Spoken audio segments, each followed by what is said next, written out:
Selamat datang di channel Yechen Ping Mania. Naga tak terkalahkan bab 6868 sampai bab 6869. Terima kasih kepada semuanya yang sudah like dan subscribe. Semoga selalu diberikan kesehatan dan kesuksesan. Naga tak terkalahkan bab 6868. Helena sebenarnya tidak ingin mengajak Howard makan malam. Meskipun dia tahu bahwa status Howard luar biasa dan kekuatannya bahkan lebih luar biasa, dia biasanya menjauhi rubah tua tersebut. Mengundang Howard ke jamuan makan di istana sebenarnya adalah amanat Yechen padanya. Yechen merasa bahwa Howard sekarang adalah penguasa emas terbesar di dunia, dan dia bertanggung jawab atas kerajaan keuangan triliunan dolar, ditambah dengan investasi yang tak terhitung banyaknya yang dipegang oleh keluarga Rothschild. Karena keluarga Rothschild kuat, mereka memiliki sumber daya yang lebih banyak dan lebih baik untuk menghasilkan uang, sehingga banyak taipan Eropa dan Amerika, terutama banyak taipan Yahudi akan memberikan sebagian besar dananya kepada pengelolaan dana investasi keluarga Rothschild, untuk mendapatkan keuntungan yang lebih tinggi dan tingkat pengembalian investasi yang lebih stabil. Jika bagian dana ini juga dihitung, maka skala dana yang dapat dimobilisasi Howard akan semakin beragam.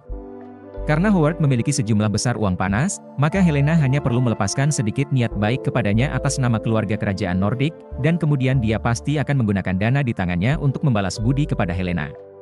Yechen merasa bahwa selama keluarga kerajaan Nordik bisa mendapatkan perawatan utama Howard, perkembangan kekuatan mereka sendiri tidak perlu disebutkan, dan yang lebih penting, pengaruh seluruh keluarga kerajaan Nordik di Eropa Utara akan mencapai ketinggian yang belum pernah terjadi sebelumnya. Tingkat dukungan Helena di Eropa Utara sudah sangat tinggi, jika ia juga dapat terus menarik banyak investasi untuk Eropa Utara, sehingga kecepatan pembangunan ekonomi di Eropa Utara ke tingkat yang lebih tinggi maka dukungan masyarakat terhadapnya juga akan meningkat. Menurut pendapat Yechen, Helena sekarang adalah kesempatan bagus untuk menemukan Howard. Howard sedang menunggu model I dikirimkan untuk mendapatkan setengah dari pil penghemat darah. Begitu Helena membiarkan Howard menyadari bahwa masih ada peluang untuk mendapatkan lebih banyak pil penghemat darah dari tangannya, maka dia akan melakukan yang terbaik untuk bekerja demi Helena. Itu sebabnya Yechen meminta Helena berinisiatif mengundangnya ke istana untuk jamuan makan, untuk memberi Howard sedikit harapan, sehingga dia bisa menyadari bahwa dia bisa mendapatkannya. Dan sikap serta kinerja Howard membenarkan prediksi Yechen tentang dirinya. Dia sudah lama tidak sabar untuk menunjukkan kesetiaannya kepada Helena, menerima ajakan Helena, kegembiraannya meluap-luap. Melihat kegembiraan Howard, Helena tersenyum dan berkata, "Tuan Rothschild, ini adalah kerja sama pertama di antara kita, dan sebagai Ratu Nordik dan pewaris tunggal keluarga kerajaan Nordik, saya juga secara alami akan menghormati semua komitmen saya dengan sekuat tenaga. Jadi ketika semua kerja sama kita berjalan lancar, secara alami Anda akan mendapatkan apa yang Anda inginkan." Howard menganggukkan kepalanya penuh rasa terima kasih, tidak berani menunjukkan sedikit pun kecemasan lagi, dan berkata dengan tulus, "Yang mulia, saya memiliki kepercayaan 100% pada Anda, yakinlah, dan saya pasti akan memperkuat kerja sama antara keluarga kerajaan Nordik dan keluarga Rothschild. Keluarga kerajaan Nordik di masa depan, dan juga akan meningkatkan investasi kami di Eropa Utara." Howard tentu saja tidak akan puas hanya dengan setengah pil penyelamatan darah. Menurutnya, karena Helena bisa mendapatkan ramuan ajaib ini, selama dia menjaga hubungan baik dengannya, dia pasti akan memiliki kesempatan untuk mendapatkan lebih banyak darinya di masa depan. Helena tahu apa yang sedang dimainkan Howard, tetapi dia juga tahu di dalam hatinya bahwa apakah Howard dapat terus meminum lebih banyak pil atau tidak bergantung pada apakah dia dapat memuaskan Yechen atau tidak. Pada saat ini, Yechen, perhatiannya sama sekali tidak tertuju pada tubuh Howard. Mereka berempat mengakhiri bisikan, dan datang ke konsol tengah tempat teknisi dari kedua belah pihak berlabuh, mendengarkan mereka mengomunikasikan masalah profesional sambil mendemonstrasikan operasi dari model I, meskipun Yechen tidak dapat memahaminya. Dia mendengarkannya dengan penuh perhatian, karena dia tahu bahwa model tersebut mewakili produktivitas paling maju saat ini, dan terlebih lagi, model tersebut mewakili arah perkembangan masa depan. Malam Skandinavia datang sangat awal, jam 4 sore, di luar sudah gelap. Helena mengundang Howard ke istana untuk jamuan makan, jadi mereka meninggalkan pusat data terlebih dahulu, kembali ke istana untuk bersiap. Howard juga pergi duluan untuk kembali ke hotel, untuk kembali membersihkan instrumen, dan kemudian membawa putranya Steve pergi ke istana bersama. Yechen berempat menyamar sebagai teknisi, jadi wajar saja tidak bisa langsung mengikuti Helena kembali, apalagi tidak ada pengaturan lain di malam hari, jadi mereka hanya diam di lokasi untuk mengamati dan belajar. Terima kasih masih menyimak channel Yechen Ping Mania. Naga tak terkalahkan bab 6869.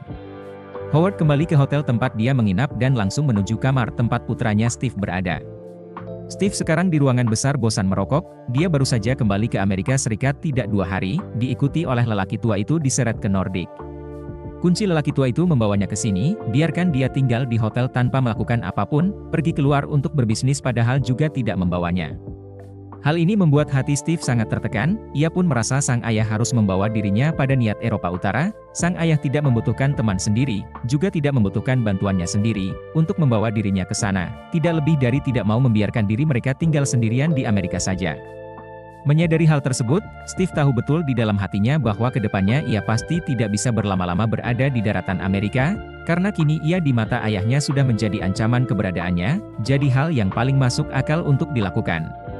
Yang dia lakukan untuk dirinya sendiri adalah pergi sejauh mungkin, dan setiap tahun dia setidaknya harus memastikan bahwa separuh waktunya dia tidak berada di Amerika, agar ayahnya merasa tenang.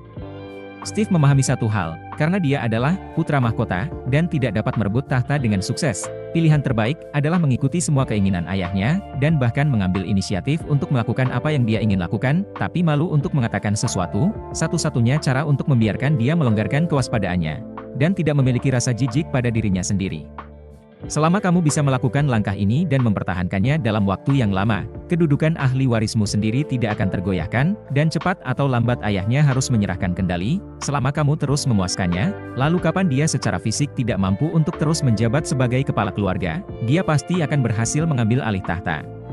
Setelah memikirkan hal ini, meskipun Steve sedikit tertekan, tetapi setelah dipikir-pikir, dia hanya bisa berbicara dengan ayahnya, mengatakan bahwa dia bermaksud pergi keluar untuk berlatih, di satu sisi, biarkan ayahnya yakin, di satu sisi, juga bisa pergi ke Hwasia untuk mencari Ye Chen untuk didekati.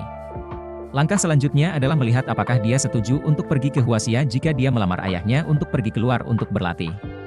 Tepat pada saat ini, Steve mendengar bel pintu, terbungkus jubahnya dia datang ke pintu, melihat melalui monitor dalam ruangan, dan menyadari bahwa ayahnya yang berdiri di luar pintu, jadi dia buru-buru membuka pintu, dan dengan hormat berkata, "Ayah, kapan kamu kembali?"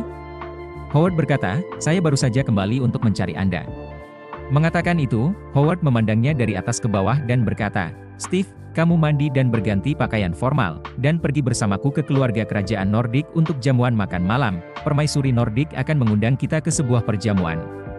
Mendengar permaisuri Nordic akan mengundang ayah dan anak untuk makan malam, Steve tidak terkejut, dia tahu betul bahwa permaisuri Nordic awalnya adalah sarung tangan putih Ye Chen, dan mengundang kami untuk makan malam dianggap sebagai niat Ye Chen. Karena itu, dia dengan sengaja bertanya, "Ayah, kali ini Anda datang ke Eropa Utara, apakah Anda berencana untuk bekerja sama secara mendalam dengan keluarga kerajaan Nordic?"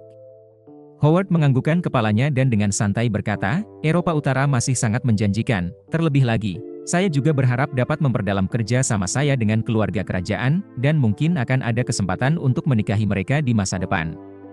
Steve berpikir dalam hati, dan pernikahan, bohong, apa yang kamu pikirkan bukanlah tidak ada pernikahan sama sekali. Namun, dia tidak mengatakan apa-apa lagi, dan setelah mengangguk, dia berkata kepada Howard, "Ayah, saya punya ide, dan saya masih berharap Anda dapat mendukungnya." Howard bertanya dengan rasa ingin tahu, "Apa idenya? Jangan ragu untuk mengatakannya."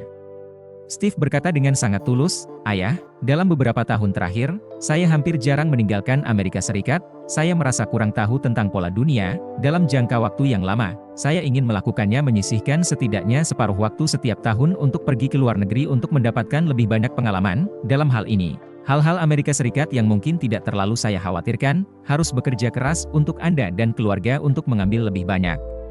Saya tidak tahu apakah Anda setuju?" Bersambung.